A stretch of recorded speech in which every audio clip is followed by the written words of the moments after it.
Excel is an application that is very much usable in terms of budgeting, and you'll find that you can create some pretty complex budgets in Excel. Just to start with what Excel is a spreadsheet program, and spreadsheet programs generally use a combination of cells, and you can see each of these little rectangles is a square or a cell that can be selected, and each one of those or all of those cells then add up to effectively what are tables.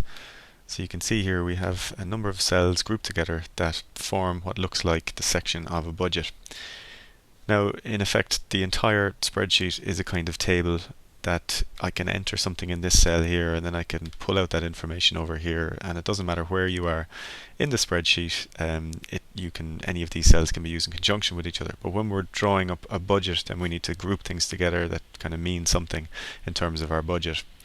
Now, what you'll also see at the bottom of the spreadsheet is a number of little tabs. These are sheets, and these allow you to go from one spreadsheet to another pretty quickly and pretty easily. So I'm working on the same spreadsheet document, but I've got all these different sheets that are doing different things.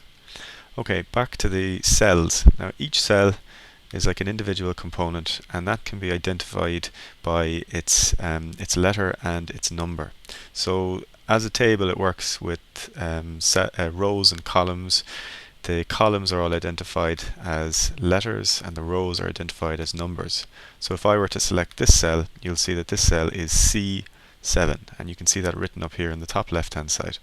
Now, this is very important because these letters and numbers are going to be used as the basis for formulas a little bit later on.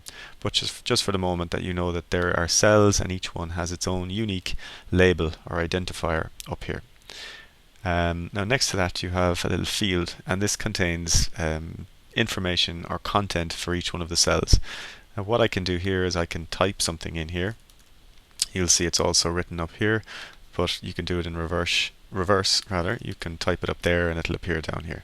So it can just be raw content in terms of text and numbers and things, or you can text more complicated things like formulas, and you'll see that they actually look a little bit more complicated.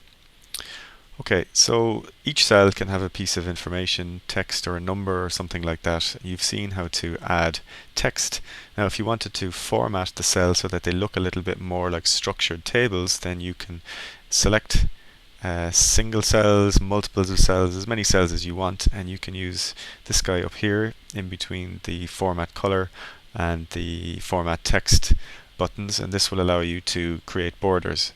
And you can have all borders if you want to have like a table where all of the cells have their own unique border, or you could even create a large box that is then going to be used to house, further sections of cells, each one with their own meaning.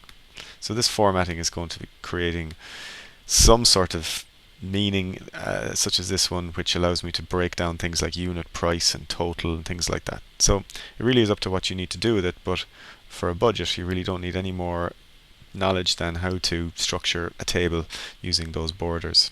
So to delete something, you just select everything that you want to delete, right click, control click, and delete.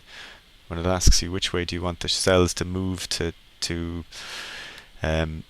account for this new hole essentially in the spreadsheet, then you can go shift cell left or up. So if I shift cells up, click OK, all the cells from beneath it get moved up. Now, that is just adding content and formatting the cells, and in the next video I'll move on to working with formulas.